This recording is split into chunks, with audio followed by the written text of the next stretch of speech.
sampai ke? Umur adik berapa? 5 tahun. You?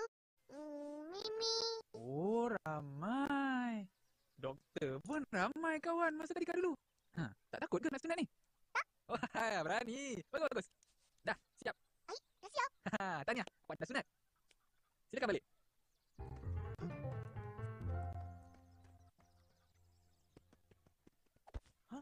Doktor.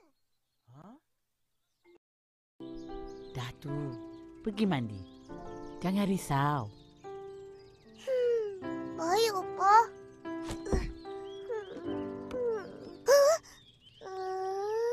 Apa hal, Opa? Ipin terkencing atas tilam. Apa? Apa?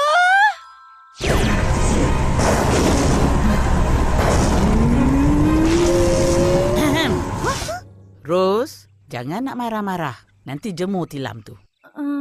Baik, Opa. Selamat korang.